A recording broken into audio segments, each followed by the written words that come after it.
Hello student, एक बार फिर से मेरे यूट्यूब चैनल पे 3 साइड में आप सभी का स्वागत है। कैसे हैं आप सब? आई होप आप सभी अच्छे होंगे और रीट की तैयारी में तेज़ी से लगे होंगे, व्यस्त होंगे। तो आज जो मैं एक महत्वपूर्ण टॉपिक आपके सामने लेके आई हूँ, मैंने सोचा आपके लिए करवा दिया जाए क्योंकि ये एग्ज़ाम में पूछा ही जाएगा। और अगर पेडागोजी में की बात करें तो पेडागोजी में भी ये आएगा, वो किसी भी सब्जेक्ट में आ सकता है।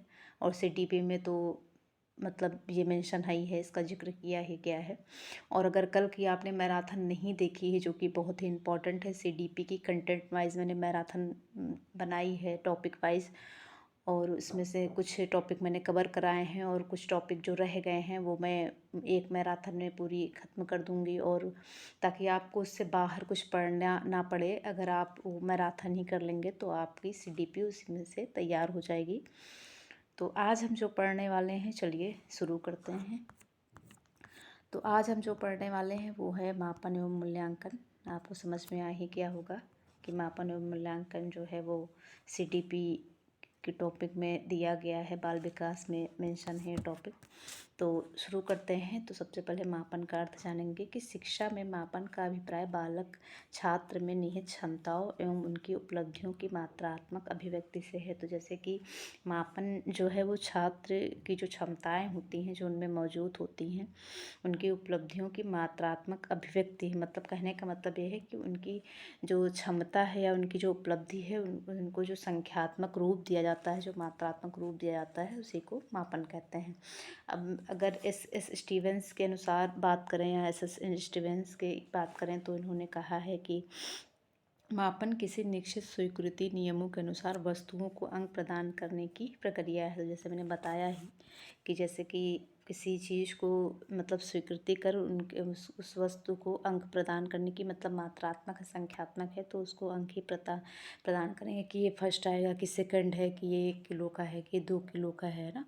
तो ऐसे ही मापन का मतलब ही होता है मापना, जिसे है ना, तो आप समझ सकते होंगे, जिसे मेज़रमेंट भी कहते हैं अंग्रेजी में।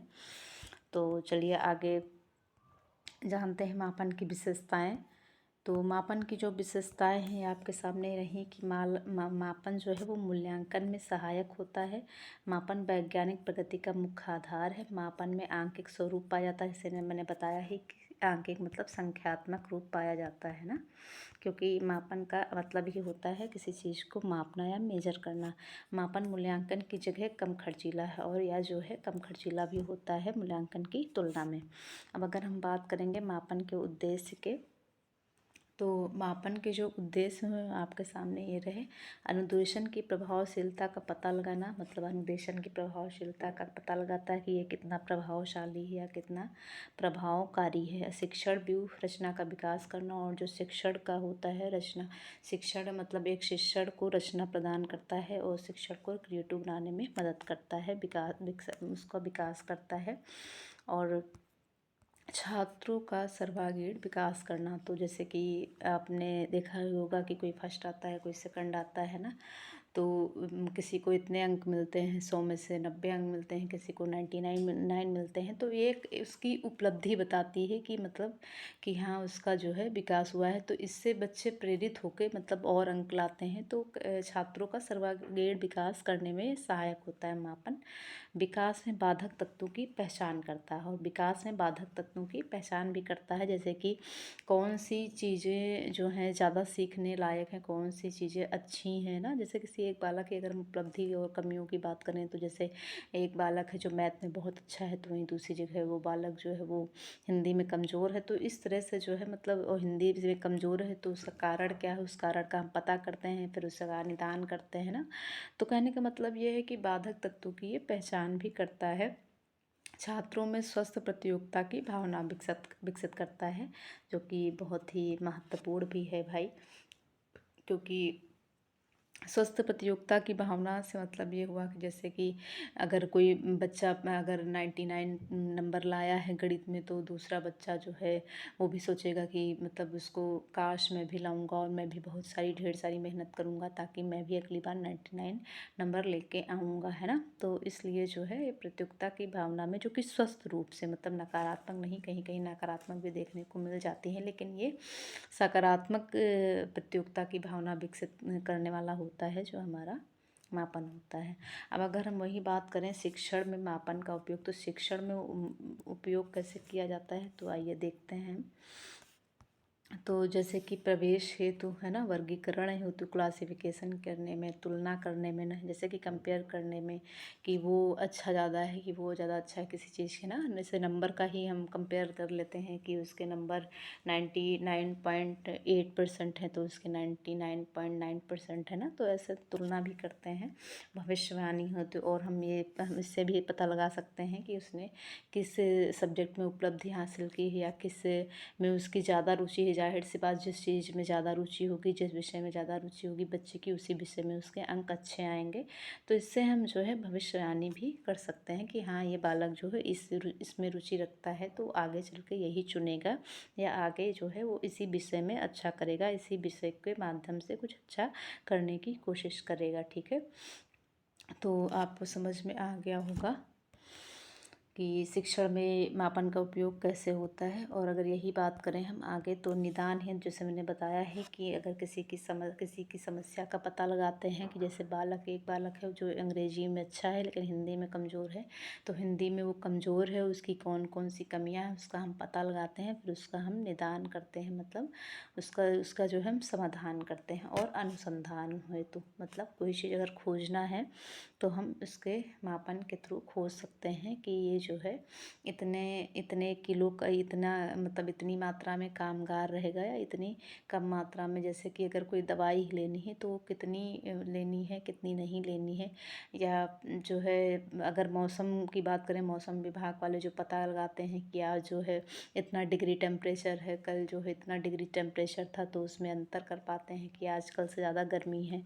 तो इस तरह जो है हम अनुसंधान हेतु भी इसका उपयोग कर सकते हैं। ठीक है, वही अगर हम मापन के स्तर की बात करें जो कि बहुत ही इम्पॉर्टेंट है, तो लेवल ऑफ मेजरमेंट की बात करें तो एस स्टीवेंस ने मापन की यथार्थता के आधार पर 4 स्तर बताए हैं। कौन कौन से बताए हैं, चलिए हम समझते हैं। तो अगर क्लास अच्छी लग रही हो तो लाइक कमेंट शेयर सब्सक्राइब करना ना भूलें।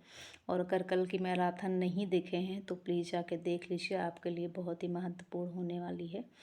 तो चलते हैं मापन के स्तर पे, तो जो कि एस स्टीवेंस ने ही बताए हैं। कितने मापन के 4 स्तर बताए हैं, कौन कौन से, पहले एक एक करके देखेंगे। नॉमिनल स्तर, जो कि नॉमिनल लेवल है जिसे नामिक स्तर कहते हैं, और ये जो है आपका क्रमिक स्तर, और ये अंतरित स्तर, और ये आनुपातिक स्तर, जिसे अंग्रेजी में नॉमिनल और ऑर्डिनल, इंटरवल और रेशियो कहते हैं। तो बारी बारी से आइए इनको हम समझते हैं। तो सबसे पहले हम नामित स्तर की बात करेंगे जिसे नॉमिनल लेवल कहते हैं अंग्रेजी में। तो नॉमिनल लेवल जिसे कहते हैं, आपको समझ में आ ही गया होगा, नामित से मतलब है नाम, है ना। तो नामित से मतलब नाम हो गया। जैसे कि हम बात कर लें, अगर एक सरल सा उदाहरण है, जैसे कि हम विद्यालय में जाते हैं तो विद्यालय में क्या होता है कि बच्चे को जो है हम मतलब क्रम वाइज, है ना, नामित मतलब नंबर वाइज जो है उसको हम 1 2 3 4 5 रोल नंबर वाइज जो है उसको हम मतलब विभाजित करते हैं ना, कि जैसे जो है एक नंबर किसका रोल नंबर है, 2 नंबर किसका रोल नंबर, 3 नंबर। तो जैसे क्लास में हम लोग कभी कभी क्या होता है कि ज़्यादा बच्चे होते हैं तो अटेंडेंस भी इसी तरह लेते हैं कि roll number 1, roll number 2, roll number 3। तो ये जो है नामित स्तर के अंतर आएगा, जो कि नॉमिनल स्तर होता है या नॉमिनल लेवल कहेंगे अंग्रेजी में। या फिर जो है आपने देखा होगा कि कई जगह बस चलती हैं, जैसे कि 111 नंबर लखनऊ में चलती है, 112 नंबर, है ना। तो इस तरह से एक नाम होता है, कोई उसका कोई बस का नाम नंबर नहीं होता है 112, लेकिन उसका नाम है कि हाँ 112 नंबर जो है वो इतने बजे आती है, वहाँ से वहाँ तक चलती है। तो ये जो है नाम के रूप में जो प्रयोग किया जाता है, जो रोल नंबर जिनका, जैसे रोल नंबर में जिनको हम बांटते हैं, विद्यार्थियों को बांटते हैं, तो उसे नामित स्तर कहते हैं, नॉमिनल लेवल कहते हैं। ठीक है, अब अगर हम वही बात करें क्रमित स्तर की या ऑर्डिनल स्तर की, तो ऑर्डिनल स्तर के तो आप समझ में आ ही गया होगा, किसी चीज़ को क्रम वाइज लगाना मतलब और ऑर्डर में लगाना, है ना।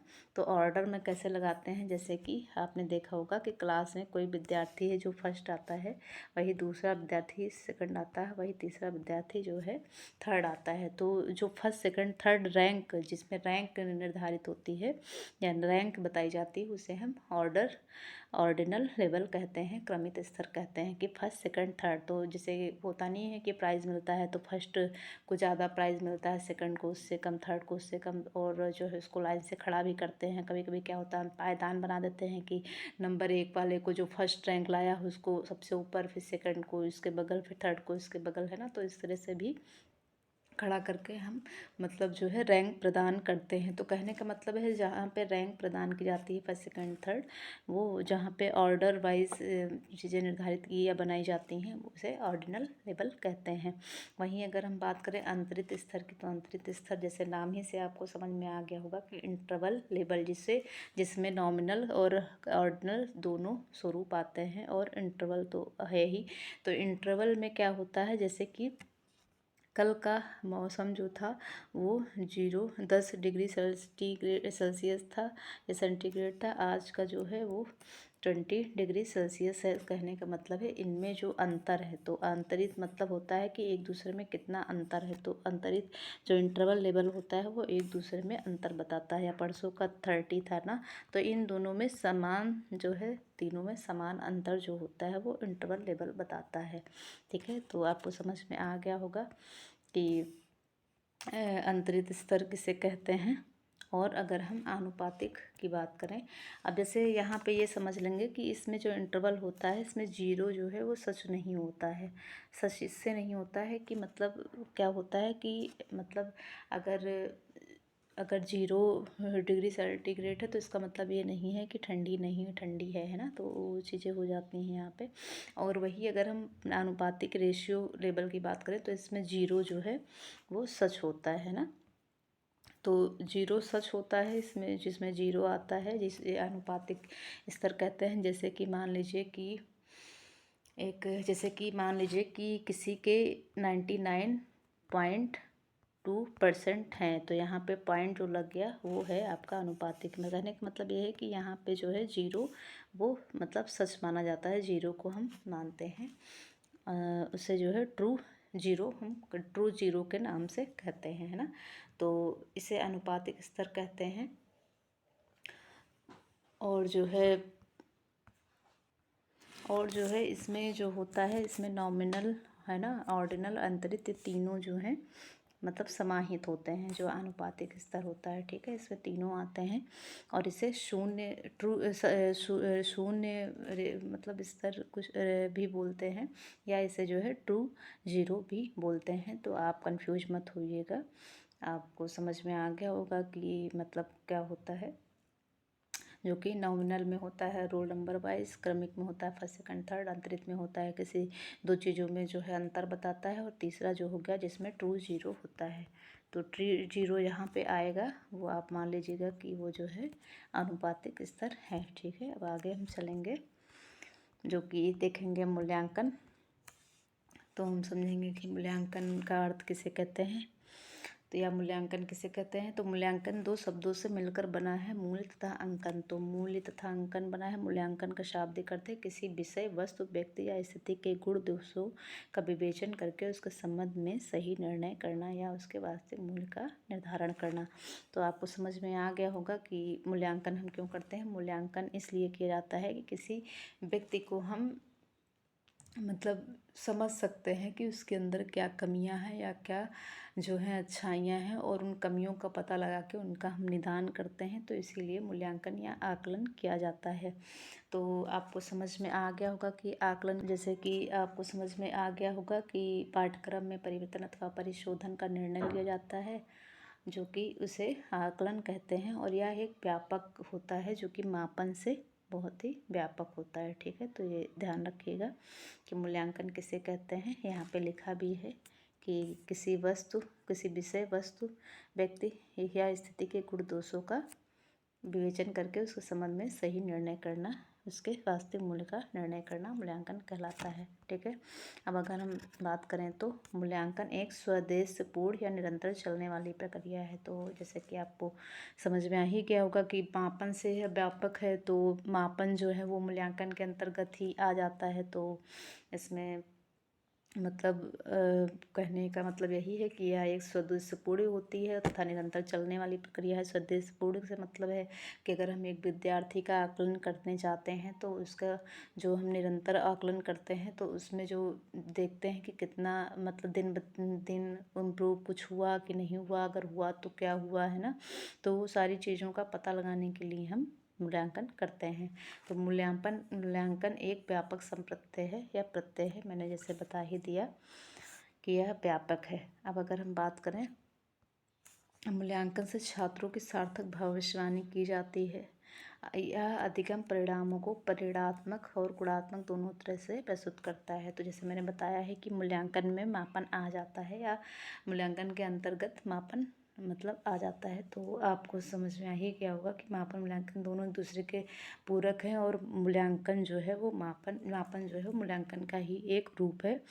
तो यह इसमें जो है परिणात्मक और गुणात्मक दोनों तरह से हम प्रस्तुत करते हैं। मूल्यांकन शिक्षकों को अपने शिक्षण व्यवस्था के मापन व सुधार का अवसर प्रदान करता है। तो मूल्यांकन को शिक्षक को अपने शिक्षण व्यवस्था के मापन व सुधार का अवसर प्रदान करता है। कि मान लीजिए कोई बच्चा जो है मतलब कोई बच्चा जो है किसी विषय में कमज़ोर है तो शिक्षक जो है मतलब देखता है कि कौन सा शिक्षण या किस शिक्षण द्वारा बालक को हम मतलब सिखाया जाए ताकि वो जो है उसमें इम्प्रूव हो सके या वो सीख सके आसानी से। तो वो फिर शिक्षक क्या करेगा, वो अपनी शिक्षण व्यवस्था का जो है मापन करेगा और उसमें सुधार करेगा कि हाँ इस तरह से नहीं, इस तरह से बालक को सिखाया जाए ताकि उसको अच्छे से समझ में आ जाए और उसमें सुधार हो सके। मूल्यांकन शिक्षण अधिगम और शैक्षिक प्रक्रिया का अभिन्न व अपरिहार्य अंग है। तो जैसे मैंने बताया है कि मूल्यांकन का उपयोग जो है वो शैक्षिक स्तर पे बहुत ही ज़्यादा किया जाता है। किसी बालक का आकलन करने में बहुत ही ज़्यादा मतलब सहायता करता है। और जो है किसी बालक की भविष्यवाणी करनी हो या किसी बालक की गुण दोषों का पता लगाना हो, है ना, तो ये सारी चीज़ें जो है मूल्यांकन मतलब के अंतर्गत ही की जाती हैं, जो कि निरंतर चलता रहता है। और जो है प्रत्यक्ष या अप्रत्यक्ष रूप से और शिक्षण अधिगम में शैक्षिक प्रक्रिया का अभिन्न व अपरिहार्य अंग है। तो इसके आगे अगर हम चलेंगे तो टाइप्स ऑफ इवोल्यूशन की बात करेंगे, जो कि आकलन के प्रकार हैं। तो देखेंगे बारी बारी से हम। तो सबसे पहला है फॉर्मेटिव इवोल्यूशन, जिसे असेसमेंट फॉर लर्निंग कहते हैं। और दूसरा है आपका समेटिव इवोल्यूशन, जिसे असेसमेंट ऑफ लर्निंग कहते हैं। और तीसरा जो है सेल्फ असेसमेंट, जिसे असेसमेंट एज लर्निंग कहते हैं। तो आइए हम बारी बारी से समझते हैं।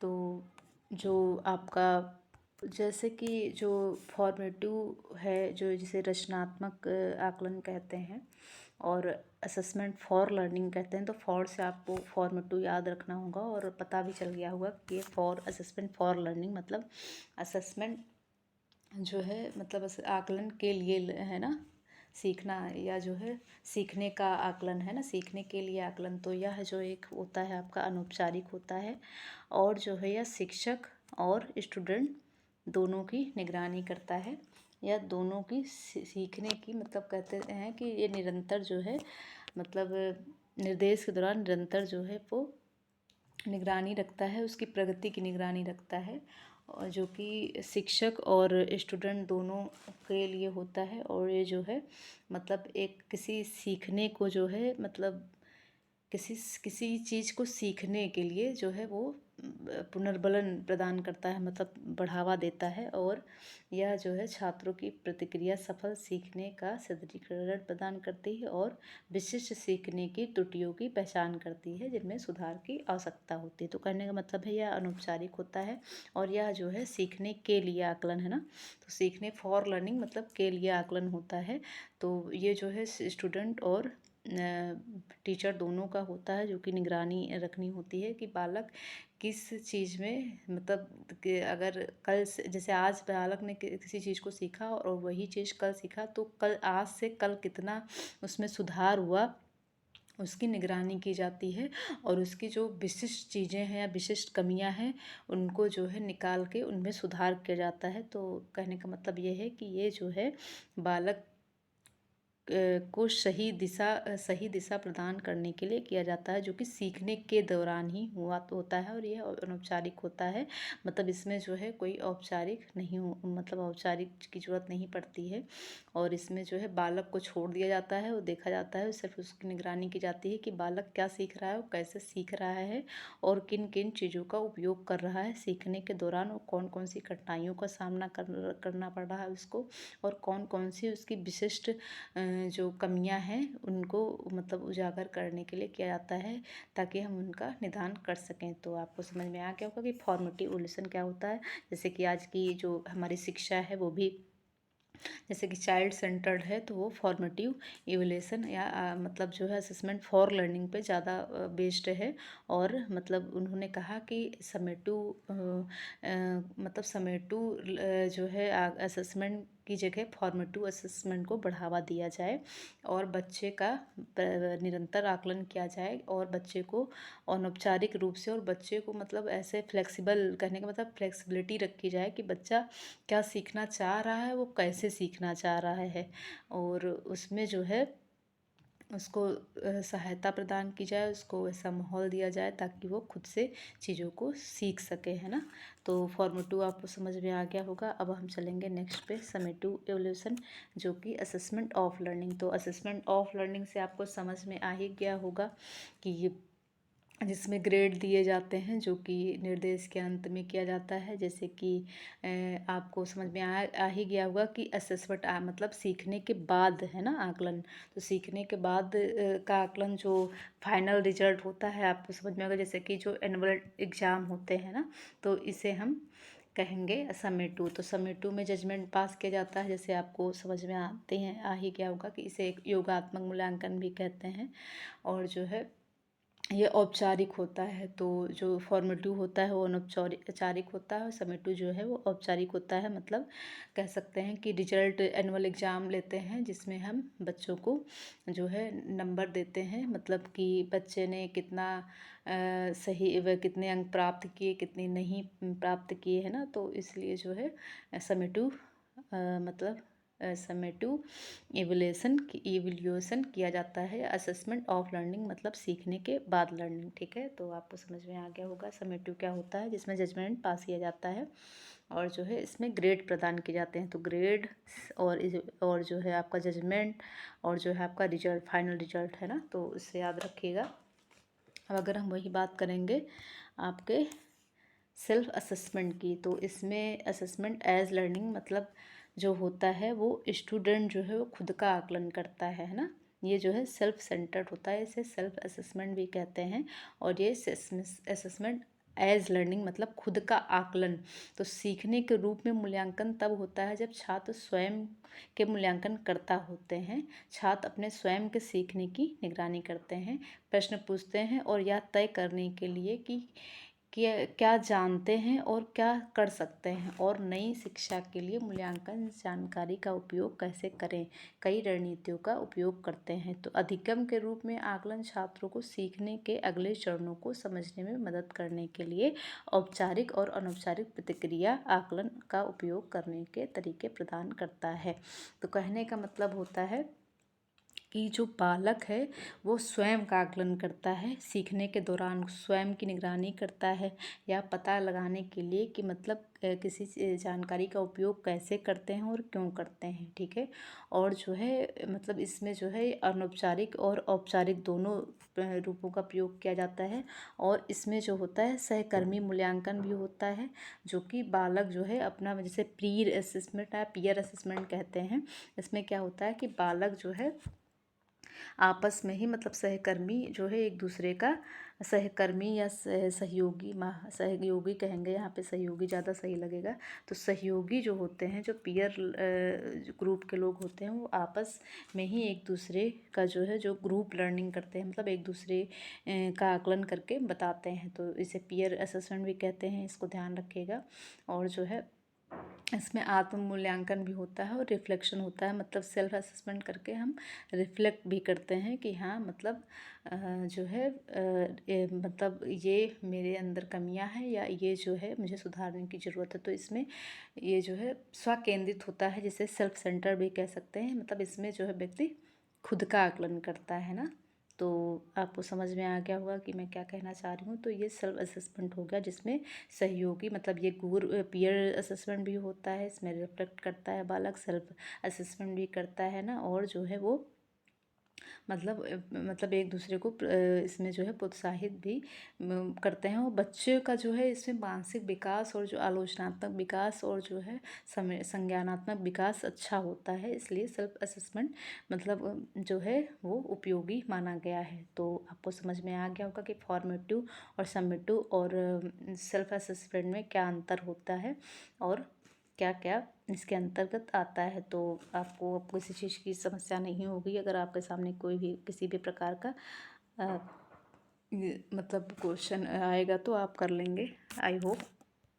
अब हम अगर आगे चलते हैं तो देखते हैं कि मानदंड संदर्भित परीक्षण, जिसे क्राइटेरियन रेफरेंस टेस्ट कहते हैं। तो मानदंड संदर्भित परीक्षण एक पूर्व निर्धारित मानक कट ऑफ या स्कोर या मानदंड के खिलाफ एक छात्र ज्ञान और कौशल की तुलना करते हैं। कसौटी से संबंधित परीक्षणों में अन्य छात्रों का प्रदर्शन किसी छात्र के स्कोर को प्रभावित करता है। तो क्राइटेरियन रेफरेंस टेस्ट जैसे आपको तो ये तो बहुत ही आपको मतलब समझ में आ ही जाना चाहिए अब तक, क्योंकि क्राइटेरिया की यहाँ बात की गई है। जैसे कि आपका सीटेट या रीटेट या ऑल टेट जो होते हैं एग्ज़ाम, उसमें एक क्राइटेरिया होती है कि जैसे ओबीसी को 82 नंबर लाने हैं, जनरल को 90 नंबर लाना अनिवार्य है ना। तो आपको समझ में आ ही गया होगा कि इसमें जो है पहले से मतलब मानदंड संदर्भित परीक्षण है, जो कि पहले से मानदंड जो है इसका निर्धारित किया जाता है कि इतने नंबर इस एग्ज़ाम में लाने हैं। तो ये क्राइटेरियन रेफरेंस टेस्ट हो गया। तो जैसे यहाँ पे उदाहरण आपको मिल जाएंगे, ये देखिए ऐसे सीटेट, यूपीटेट, रीट या यूजीसी नेट जैसे जो होता है ना, और या नीट हमारा होता है ना। तो ये सारे जो है आपके क्राइटेरियन टेस्ट होते हैं। मतलब इसमें ये होता है कि इतने इतने नंबर लाने हैं। खैर उसके बाद कट ऑफ बनती है। खैर सीटेट और यूपीटेट का तो ये है कि 90 नंबर ही लाने मतलब चाहिए जनरल कैटेगरी या ऑल कैटेगरीज़ के। कोई 90 नंबर जो है सेफ माने जाते हैं, तो कोई क्यों चांस लेगा, थोड़ी और मेहनत करके 90 नंबर ले ही आएगा। जैसे कि अभी मामला लटक ही गया था बिहार में। खैर वो तो खैर स्वीकृति मिल गई है, वरना लोगों की तो जान अटक ही गई थी 82 नंबर पे। तो मेरा मानना यही है कि आप अपना 90 नंबर का जो है एक तय करिए और स्कोर तय करिए, और उसी के अकॉर्डिंग अपनी पढ़ाई करके 90 नंबर लाइए और सेफ जोन में जाइए।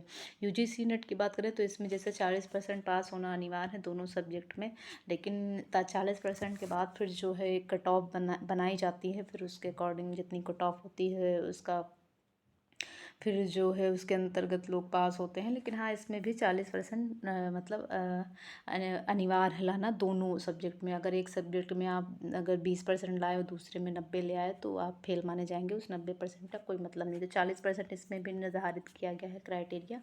और सीटेट और यूपीटेट का तो आपको समझ में आ ही गया है कि 90 नंबर लाना अनिवार्य है। तो पहले से ही जिसमें क्राइटेरिया या मानदंड मतलब जो है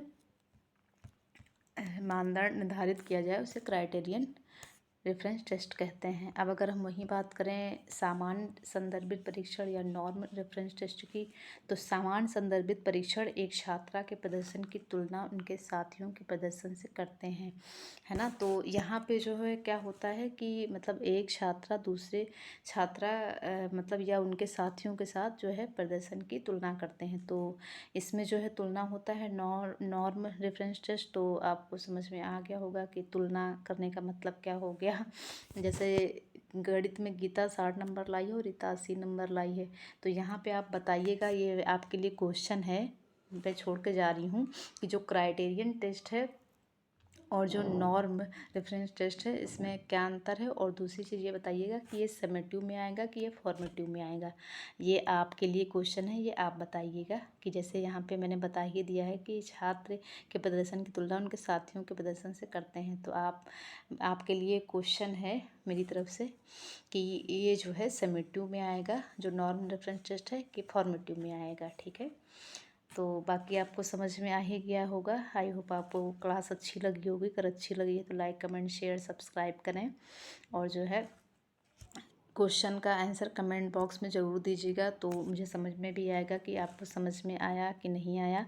और अगर नहीं आया है तो क्या नहीं आया है ये भी कमेंट में बताइएगा, ताकि जो है हम अगली क्लास में उसको समझा देंगे। क्योंकि कहते नहीं है कि अगर कोई चीज़ नहीं समझ में आती है तो बेझिझक बोल देना चाहिए, संशय में नहीं रहना चाहिए, जिससे क्वेश्चन ख़राब हो जाए कभी सामने आए तो अभी वो चीज़ें क्लियर कर लेना ज़्यादा सही होता है। तो मिलते हैं फिर एक नई क्लास के साथ। तब तक के लिए अपना ख्याल रखिए, पढ़ाई निरंतर जारी रखिए, और स्वास्थ्य जो है स्वास्थ्य का बहुत ज़्यादा ध्यान रखिए, क्योंकि मौसम भी चढ़ाव उतार में है, तो आजकल लोग बीमार भी बहुत पड़ रहे हैं। ठीक है, और एक बार फिर से क्लास अच्छी लगी हो तो शेयर, सब्सक्राइब, लाइक, कमेंट ज़रूर करिएगा, और क्वेश्चन का आंसर ज़रूर दीजिएगा कमेंट में कि जो नॉर्म रेफरेंस टेस्ट है वो समेटिव में आता है या जो है आपका फॉर्मेटिव में आता है। ठीक है, तब तक के लिए बाय बाय।